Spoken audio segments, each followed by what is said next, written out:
Hello, magandang gabi sa inyo lahat. Bago do sa main content, mga kababayan ko. Meron mga pinapareakan na video sa atin, no? Bago tayo pumunta kay Donsky Gosh TV. Donsky Gosh TV. So ito yung unang video. Unang video. Ito. Ano meron dito?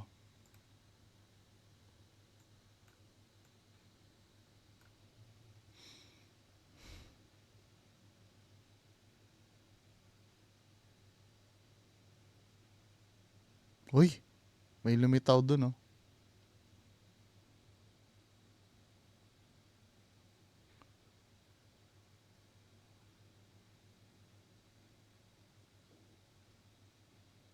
Tapos yun, no, merong...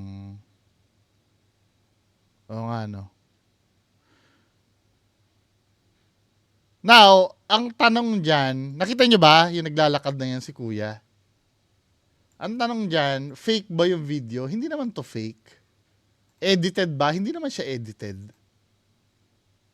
Ano yan, kababalaghan? Ito, yung naglalakad na yan. Ito, tingnan nyo.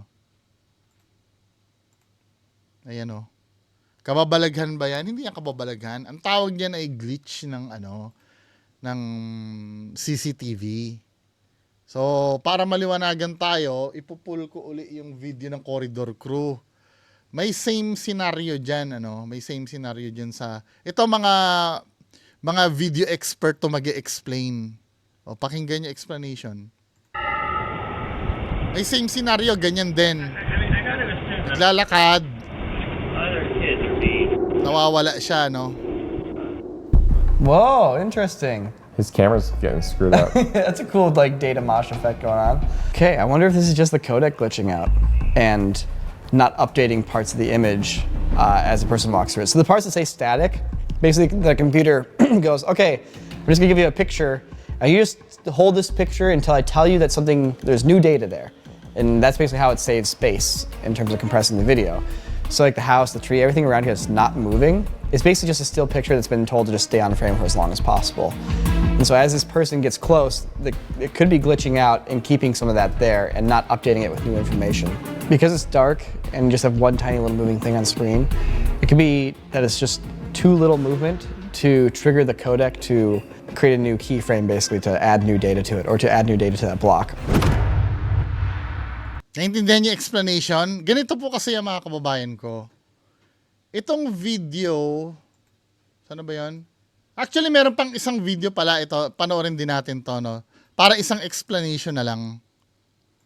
Ito. Hindi yan inedit. Din nyo ang kuha ng CCTV na to at kayo na ang humusga.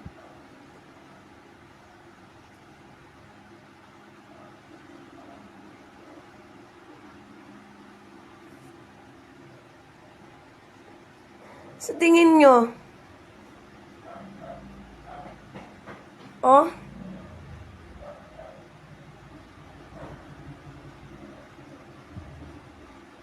tapos nawala siya, oh. I-zoom natin para sure. Maaninag natin. I-zoom natin. Ayan na. Naka-zoom na yan, ha. May tao. Kahoy yan. Siguro kahoy yan na gate. Tapos, hindi niya binuksan.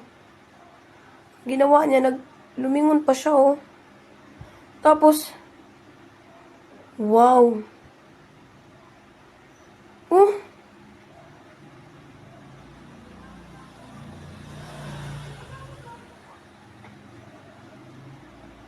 Nawala siya. Ano sa tingin nyo? Ano masasabi nyo? So, ito, ang nangyari kasi dito, glitch din. 'Di ba? Kung mapapanood nyo kasi yung video, itong paliwanag kasi ng dun muna tayo sa isang video, ha. Ang paliwanag kasi dito ng video expert, madalas kasi mangyari yan pag madilim or gabi. 'Di ba? Pagka madilim or gabi, low light kasi, ang CCTV kasi may codec na tinatawag. Trabaho ng codec na matipid dapat sa memory storage yung video. So, paano gagawin ng ng CCTV? Kapag halimbawa daw ganyan, sabi ng video expert tayong paliwanag kanina, kapag ganyan ang nangyayari, pag halimbawa nakuhanan mo ng CCTV ang ganyan, pag wala namang nangyayari,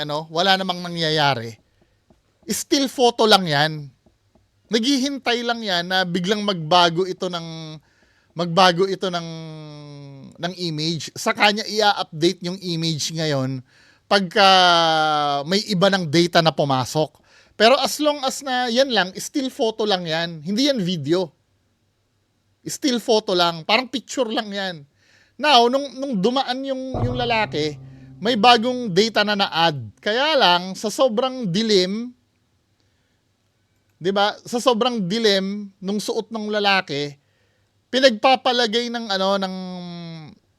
CCTV na wala namang bagong data kundi yung sombrero lang ang naiiba ang kulay kasi halos magkakulay siguro yung suot ng lalaki diyan sa background. Kaya tuloy ang makikita mo ngayon partially na kasi ito lang yung nakikita ng CCTV na parang bagong data na pumapasok eh. 'Di ba? Kaya ito lang yung part na i-update niya. The rest same lang, still photo lang ito. Ito lang i-update niya dahil ito lang yung bagong data na pumasok. Naiintindihan niyo ba ibig sabihin?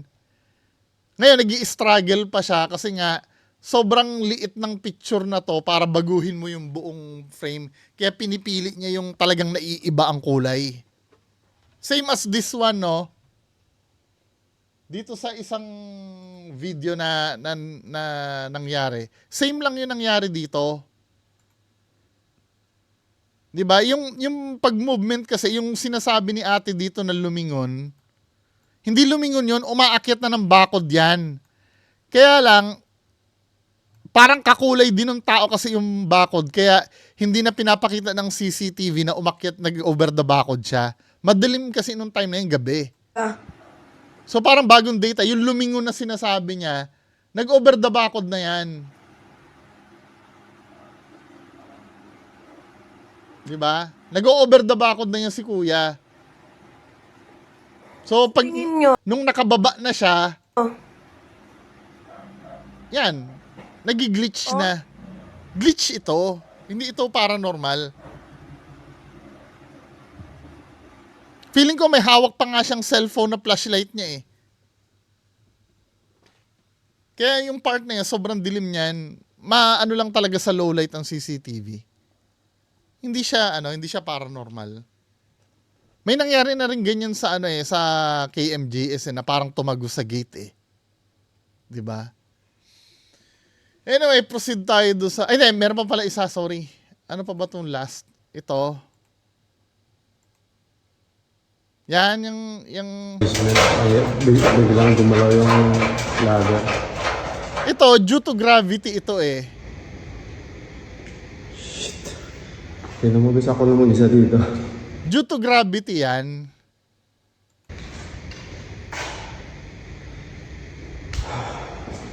Hindi siya, ayan o. Nilabutan ako dito. Kasi pababa yung slope eh. Unti-unting maraming video na ganyan sa ladder moving. I-type nyo sa YouTube. Daming lalabas niyan. Due to gravity yan. Hindi yan dahil may multo or ano. Tingnan natin ha. O ito.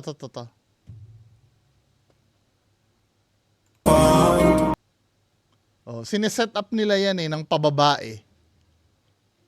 Para magmukhang naglalakad.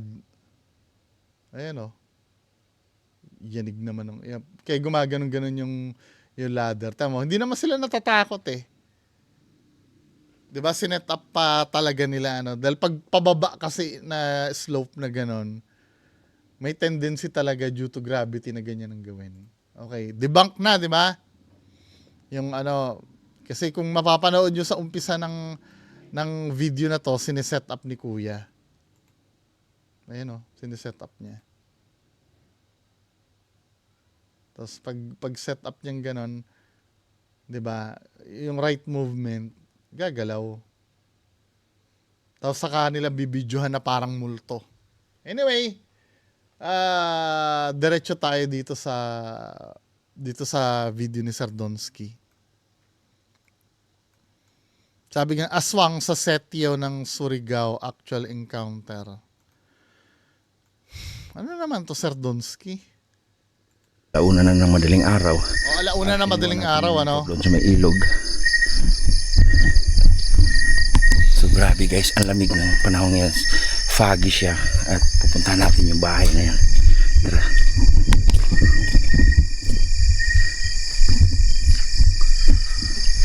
Uy, mamatay-matay ang ilaw natin guys. Ako, kababalaghan.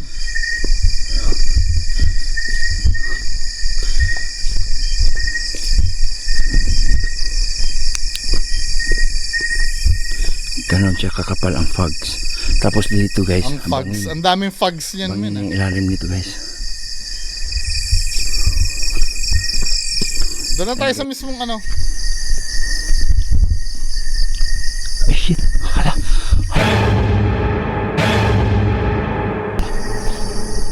Wala pa nangyayari, nagsishit na siya, no?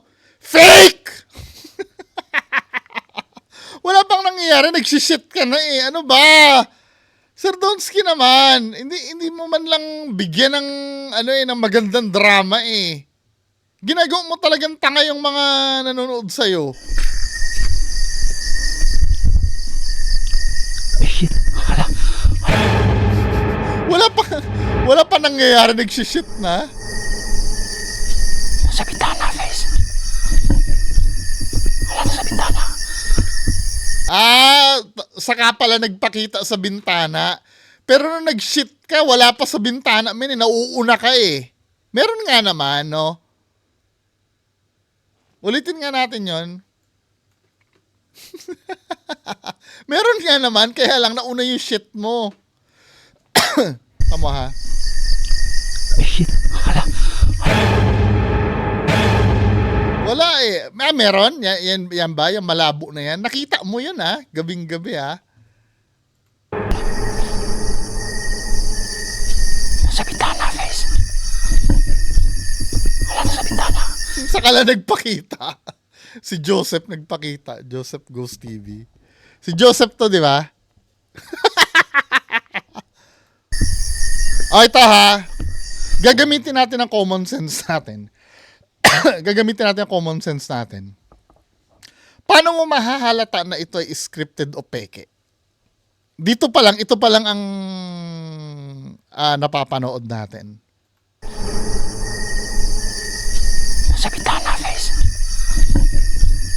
Wala na sa bintana. Paano mo nasabing fake yan? Yang ano na yan? Sige. Uy, mamatay-matay ang ilaw natin. Mag-anuhan tayong dalawa, mag-discussion tayo. Siya kakapal ang fogs. Tapos dito guys, bangin. Bangin na yung ilalim nito guys. Alauna na madaling araw to, ano? Ayun guys, solo exploration na naman to. Sinasabi niya solo exploration para isipin na wala siyang kasama. Samahan niyo sana ako guys.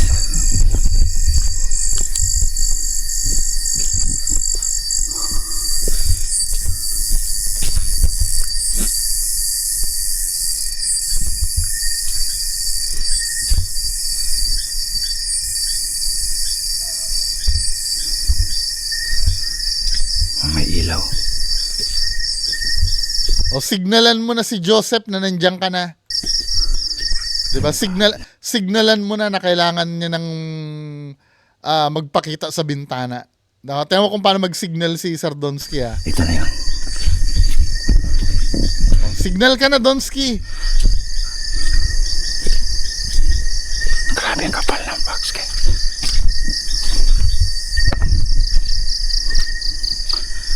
Grabe ang kapal. O yan, ito na yung signal niya. Pagka tinutok ko na yung flashlight sa bintana ha, dadaan ka na. Kahit hindi ka pa magpapakita. Ay shit, hala. Di ba? Yun yung signal eh. Tinapat na sa bintana yung flashlight eh. Sa bintana guys. Kailangan nang tumawid ni ano ngayon. Kahit hindi pa tumatawid sa bintana, sinasabi niya na agad na sa bintana, guys. Nauuna ka eh. 'Di ba? Now, paano niyo man nasasabing ito ay peke?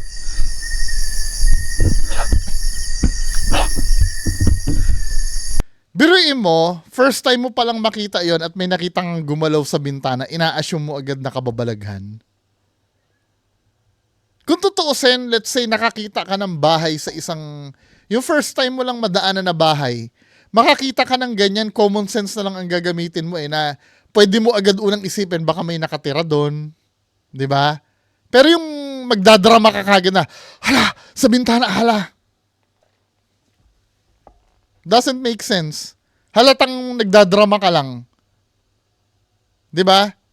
Dahil kung totoo yung ginagawa mo, hindi mo agad iisipin na ano yan, na yan ay kababalaghan.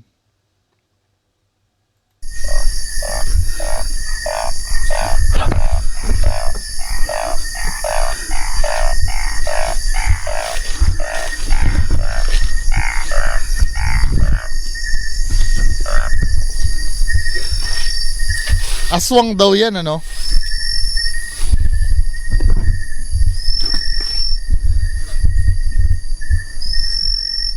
Hello?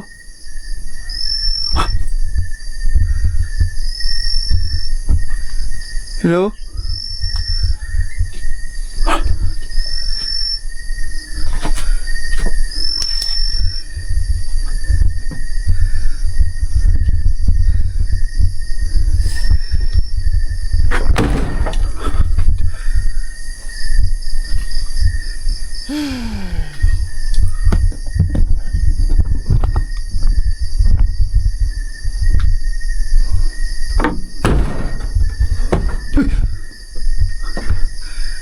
Siyempre, dahil ano yan, dahil aswang video yan, kahit na sa kalagitnaan ng kawalan, may aswang dyan, ano? Nag-e-expect talagang aswang na may lalapit na tao.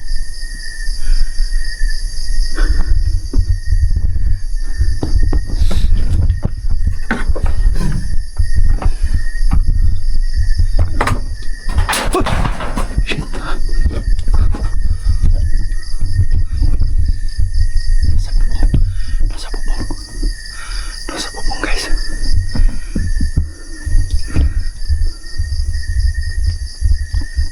Dun pala pumasok si Joseph sa ilalim, no? Binubuking mo yung daanan ni Joseph eh. Iniisip ko kung saan i-escape si Joseph. So, nung papasok ka na, nandyan siya sa ilalim. Nung umakyat ka na, dyan rin siya lalabas. 'Di ba? Dahil bukas yung pinto. Guys. 'Di ba? Galing, brilliant.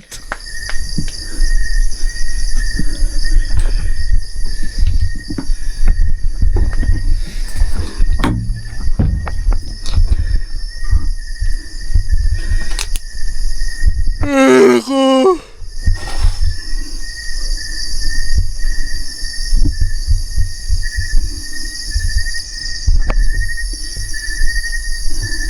So as usual, no? As usual, tsaka kung mapapansin nyo, dito na nga lang tayo sa ano, dito na lang tayo sa preview. Yung 30 minutes na yun, ito na yung pinaka nangyari eh. Yun nandito sa preview eh.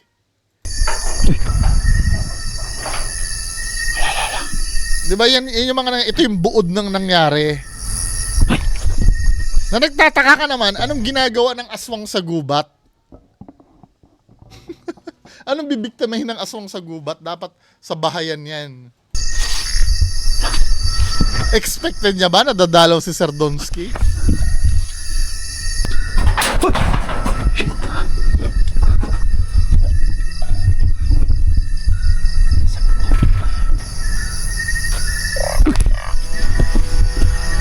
Wala eh. Old style mo na tong ganito men eh. Shit. Hala. Hala. Wala na sa bintana. Kailangan talaga yung aswang nakaputi, no?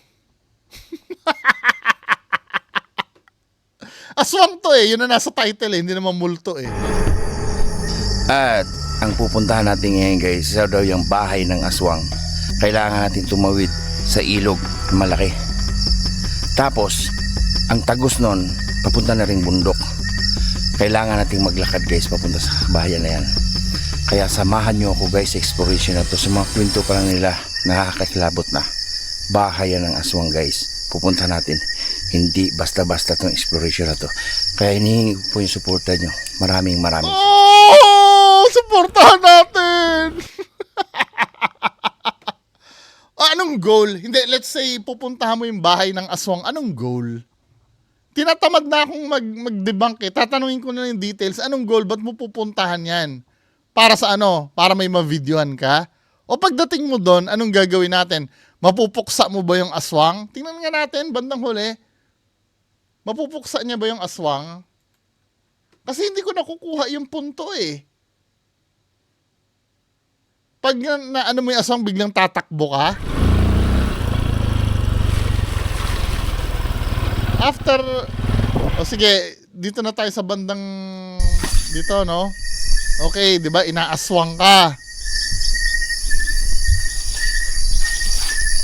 Di ba, ang ginagawa ng aswang niya, kalabog lang ng kalabog eh.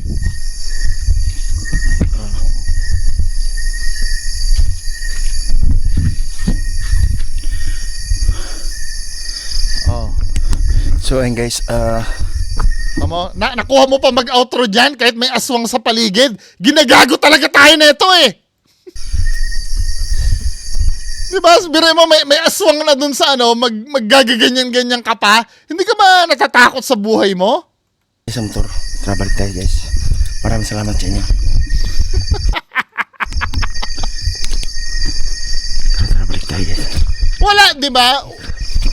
Walang purpose. Pupunta doon, bibidyohan lang yung kalabugan. Tayo sa motor natin.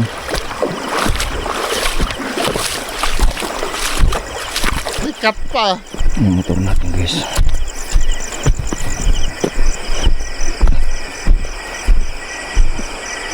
Ano dyan? Ay, yung motor natin guys. Nakababa na naman yung angkasan mo.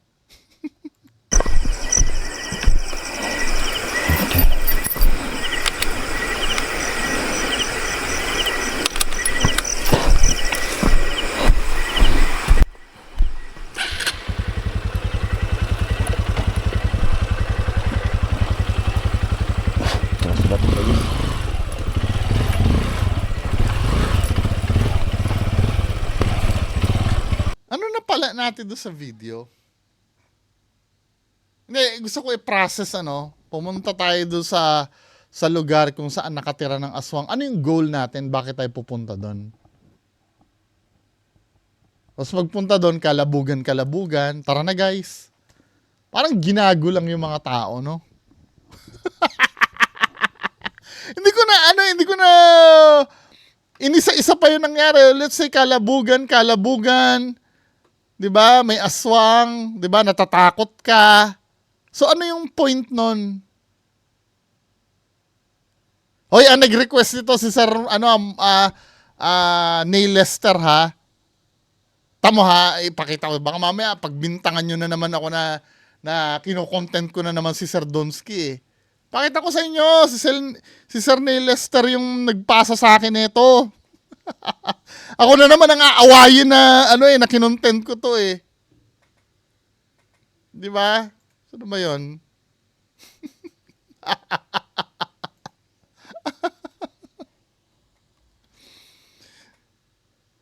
Papakita ko lang sa inyo. Mamaya aawayin na naman ako eh. Sasabihin kinaklout ko na naman eh. Na kung tutuusin naman, sa dinami-dami ng pwedeng i-clout, bakit si Sir Donsky pa? Mas mataas kaya ang views ko pagka 2 PM. Pero yung talagang mismong topic ko,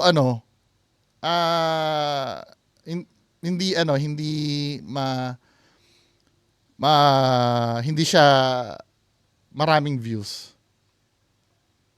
Oh, Sir Neil Lester yung nito ha. Ay, hindi pala sa PM. Sa comment section pala. Nabasa ko sa sa shoutout kanina. Siya yung nagsabi sa akin. Di ba? So, ito yung nangyari. Bla bla bla bla bla. Aalis na siya, kukwento-kwento hanggang matapos, no? Na walang patutunguhan.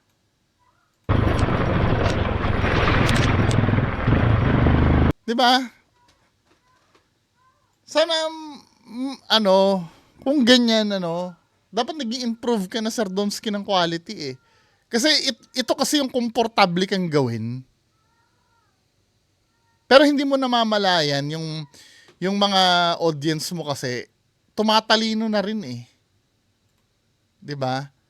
Meron ngang nagsasabi diyan na parang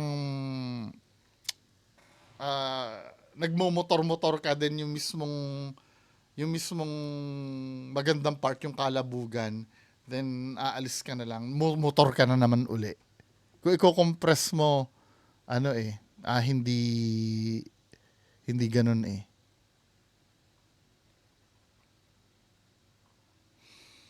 Anyway, mga kababayan ko,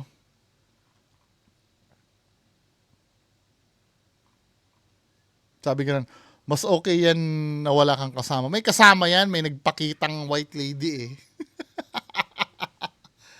Anyway, bahala na kayo dyan mga kababayan ko. Yan lang po muna. Magandang gabi sa inyong lahat.